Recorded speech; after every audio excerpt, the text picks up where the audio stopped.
ज्योतिर्गमय तमसो मा ज्योतिर्गमय मृत्योर्मामृतं गमय असतो मा सद्गमय तमसो मा ज्योतिर्गमय मृत्योर्मामृतं गमय असतो मा सद्गमय तमसो मा ज्योतिर्गमय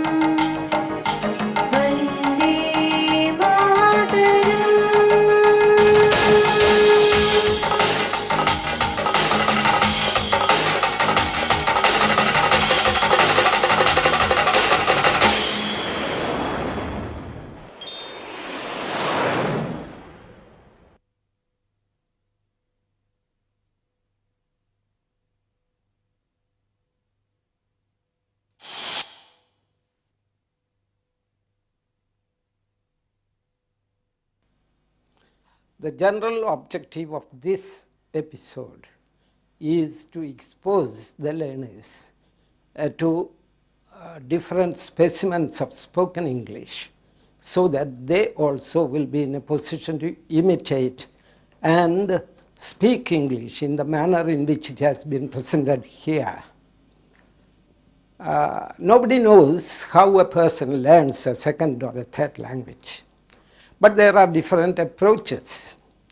The most important approach which had been in vogue was one of translating the language, the target language, into the mother tongue and learning a few things by heart. Learning by heart was supposed to be a very effective method of teaching any subject or language, but it has fallen into disrepute over the years. And then people started thinking about language as a complex skill, the component skills of which are listening, speaking, reading, and writing.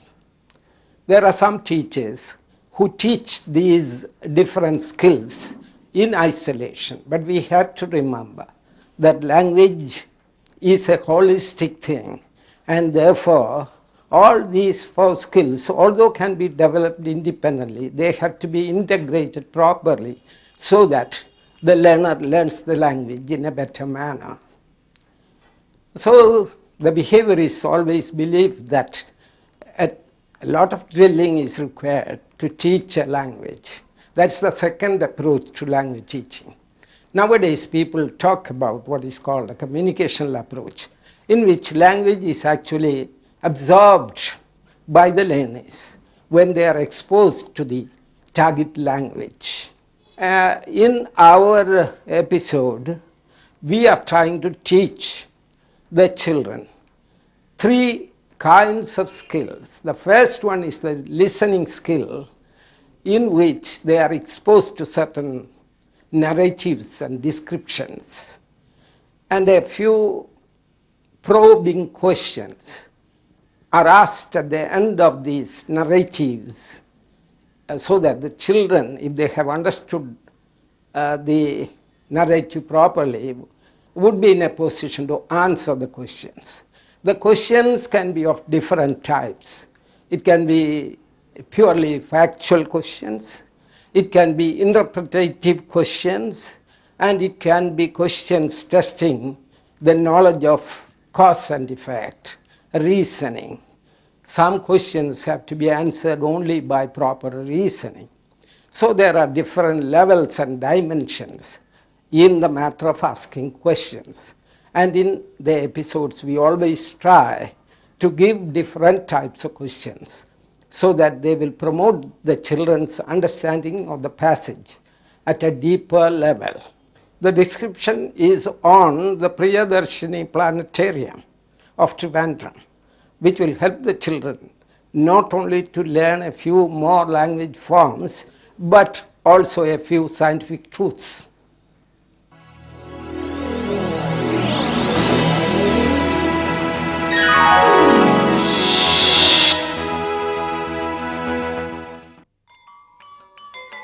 The Kerala State Science and Technology Museum is an autonomous organization established by the Government of Kerala to serve as a dynamic medium of science communication for the public and to instill a sense of inquiry and scientific temperament in the minds of the young. It is spread over a 6-acre plot of land in the heart of Thiruvananthapuram. It is also one of the major tourist attractions in the city.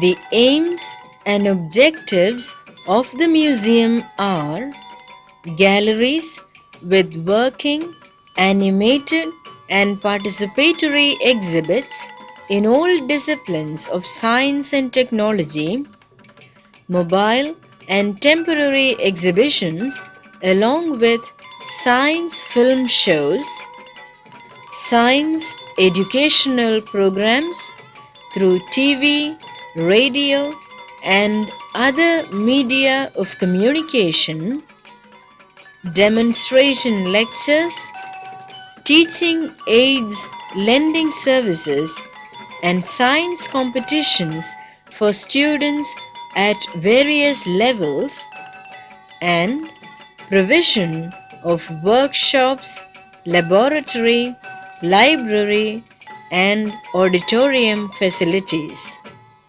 The museum opened its first unit in 1984 with galleries on electricity, electronics, power and motion mechanics with more than 300 exhibits. Later galleries on popular science, mathematics, automobile engineering, computer engineering, biomedical engineering and solar energy were opened to the public. The Priyadarshini Planetarium, the most prestigious wing of the museum, began functioning in 1994. A children's science park and a mobile science exhibition unit were established in 1997 and 1999 respectively. The Electrical Gallery houses a rare collection of cells and batteries, automatic cradle, electronic calendar, Jacob's ladder and logic game, among other items. The popular Science Gallery examines some of the fundamental principles in physics. The double harmonic pendulum drawing symmetric patterns, centrifugal force, black body radiation, coupled pendulums, Newton's cradle, Bernoulli's surprise, parabola, Maxwell's wheel, floating ball, and spring negotiating steps are displayed. The mathematical gallery and the computer gallery provide stimulating mental exercise and an insight into the evolution of computers. Scaled down models of boilers form the major attraction of the Mechanical Engineering Gallery. The complexity of automobiles is explained in working models of automobile engines and accessories in the Automobile Engineering Gallery. The Biomedical Gallery has interactive models of biomedical equipment, animation graphics on personal computers, and digital announcement systems. The exhibits include heart and ECG, pulse oximeter, ECG live demonstration, self-evaluation system, X-ray imaging and laser. The Priyadarshini Planetarium is one of the most sophisticated and versatile planetaria in India. The planetarium reveals the wonder world of astronomy through glimpses of the sun, the moon, planets, asteroids, comets, constellations, and galaxies. The prime objective of the Science and Technology Museum is to bring the same to the common man. A mobile science exhibition unit comprising 24 exhibits of working models in various scientific disciplines travels in a bus to educational institutions all over the state. Video and film shows on the topics concerned are also arranged.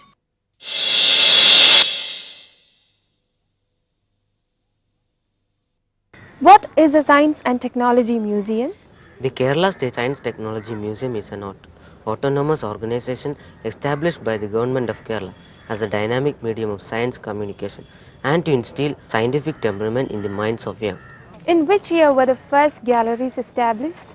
The first few galleries were opened in 1984. What do the galleries contain? The galleries contain working, animated, participatory exhibits in all disciplines of science and technology. When did the Priyadarshini Planetarium start functioning?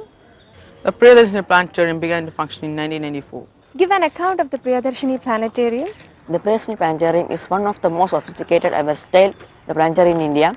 They reveals the wonder world of astronomy through the glimpses of the sun, the moon, planets, asteroids, comets, and constellations and galaxies. How does a mobile science exhibition unit function? A mobile science exhibition unit comprises 24 exhibits of working models in various disciplines, travels in a bus to educational institutions all over the state. Video and film shows are also arranged. The story that is going to be narrated is entitled The Old Woman.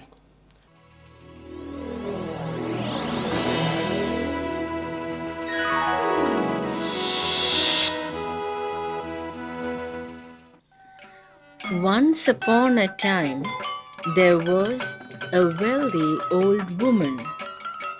She lived alone in a big bungalow with 2 servants, a couple from a remote village.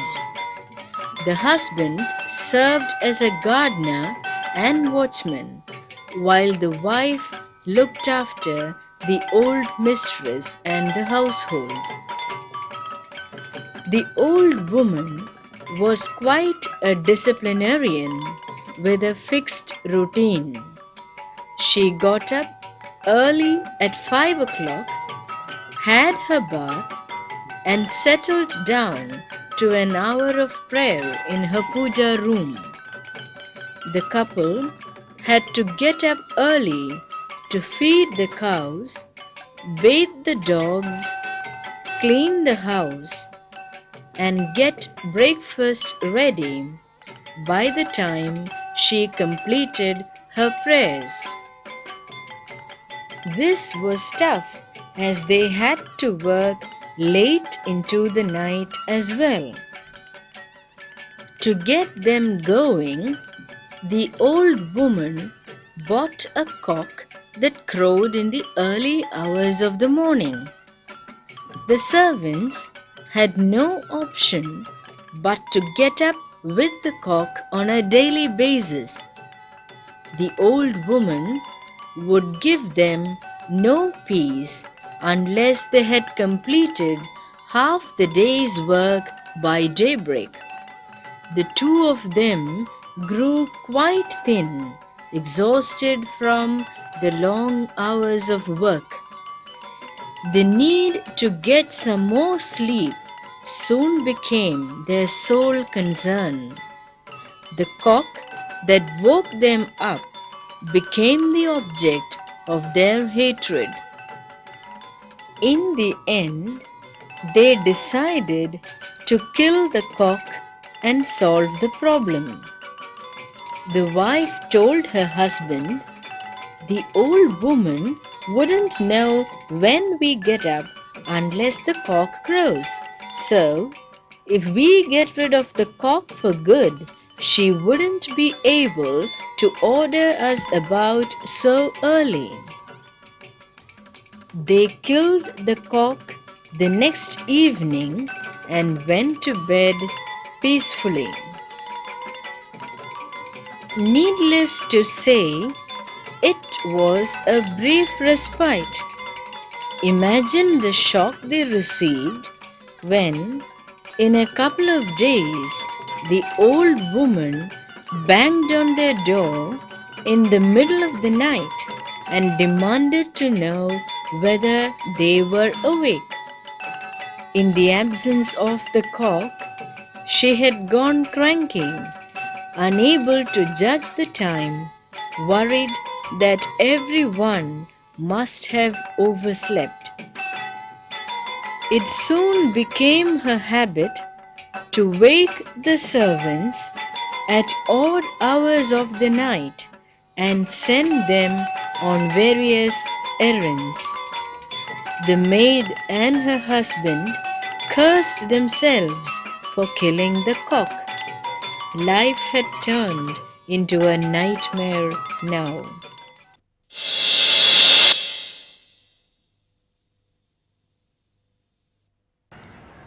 Who were the servants in the house? What were their roles?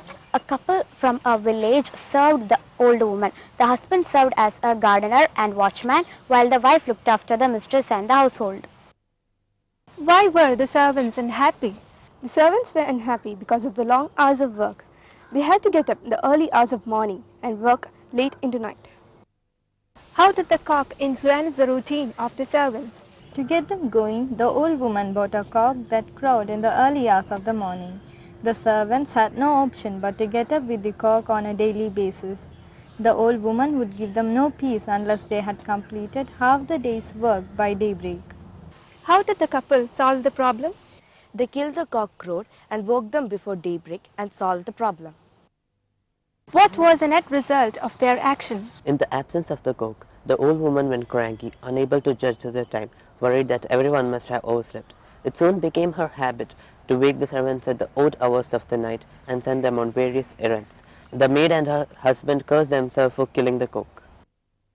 Now that the listening comprehension part is over, we are passing on to the dialogue part of the episode. The dialogue deals with a person who visits a doctor.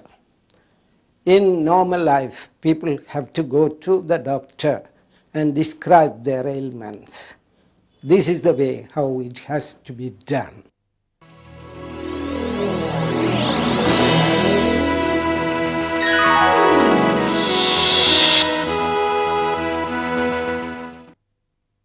Good evening, doctor. Good evening. Please take a seat. What's the problem? I have severe cold and fever. I caught the cold 3 days back. Let me examine you.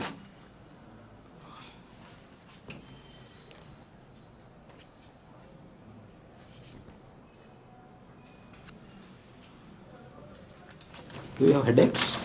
Yes, especially in the evening.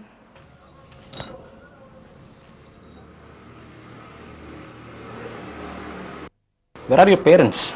They're at home. I'm on a tour with a group of friends. Does anyone else in your group have cold or fever? Arun, my friend, also has fever, doctor. He's waiting outside to see you. Nothing to worry. You have a viral fever. It seems that you have developed chest infection too. I'll prescribe antibiotic to be taken twice a day after meals for 3 days.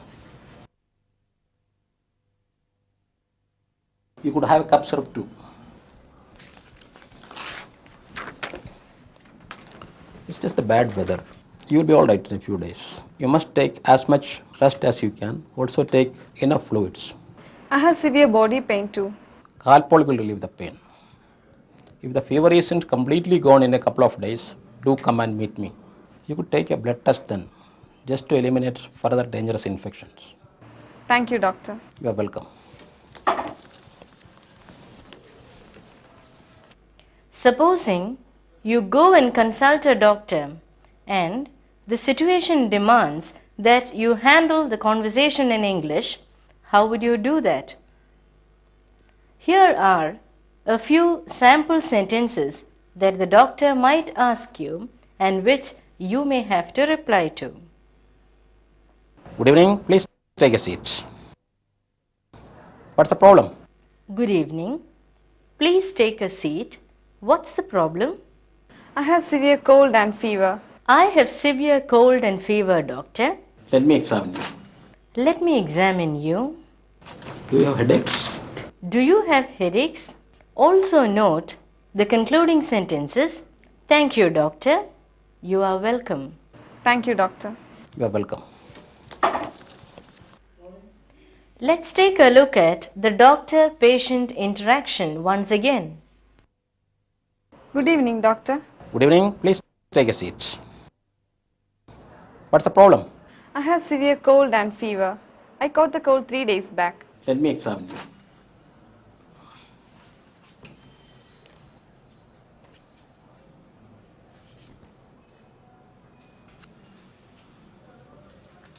Do you have headaches?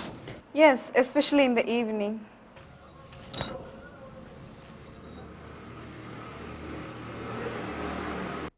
Where are your parents?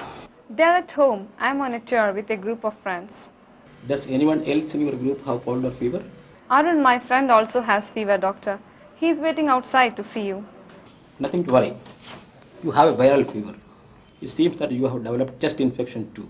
I'll prescribe antibiotic to be taken twice a day after meals for 3 days. You could have a cough syrup too.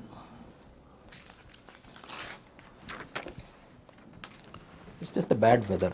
You'll be all right in a few days. You must take as much rest as you can. Also take enough fluids. I have severe body pain too. Calpol will relieve the pain. If the fever isn't completely gone in a couple of days, do come and meet me. You could take a blood test then, just to eliminate further dangerous infections. Thank you, doctor. You are welcome. Now we enter the third part of the episode, namely usage, points of usage. And here in this, we are going to discuss and practice the use of pronouns in English.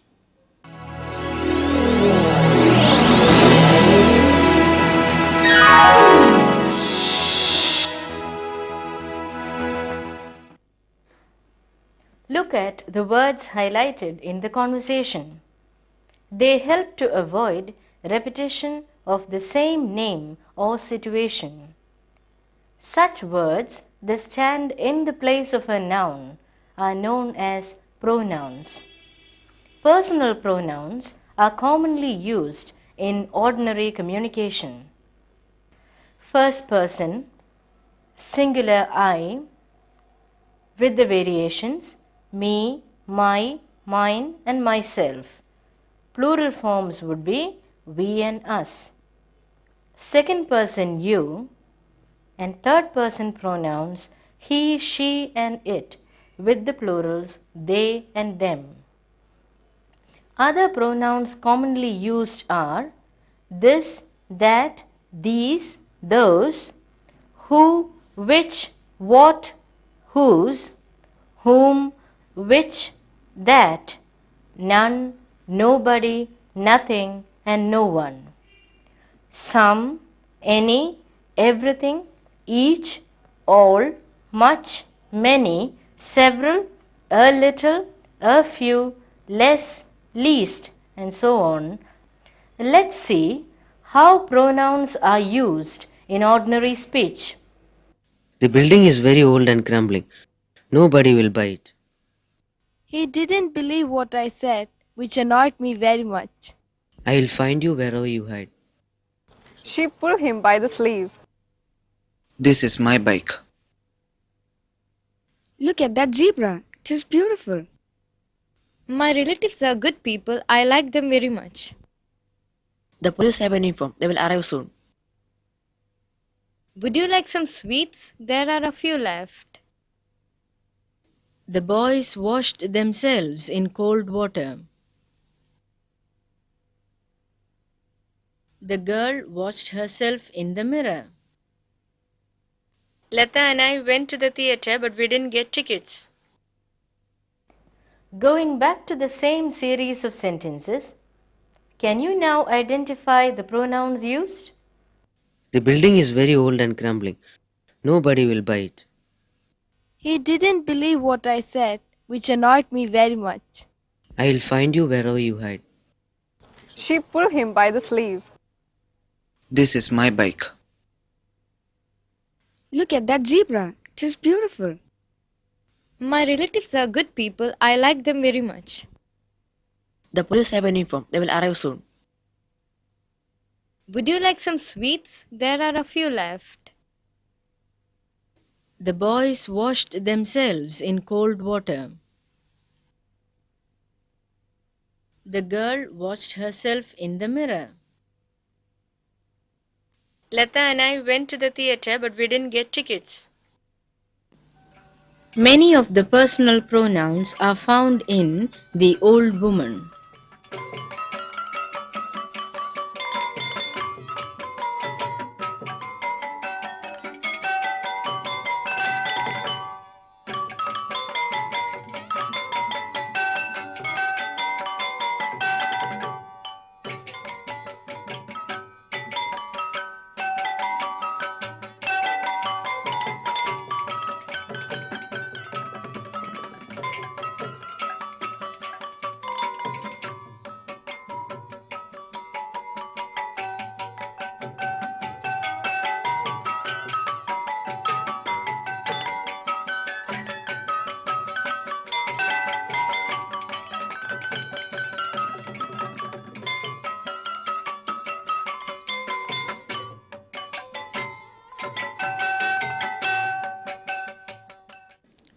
Now we have come to the end of this episode.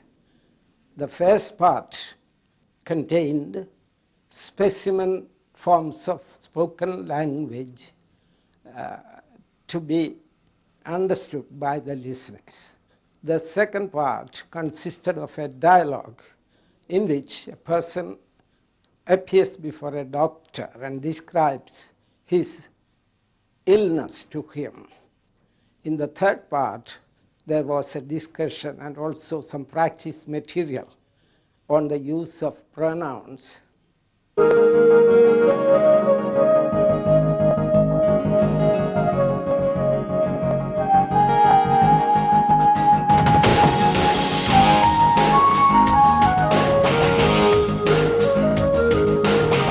असतो मा सद्गमय तमसो मा ज्योतिर्गमय मृत्युर्मा मृदङ्गमय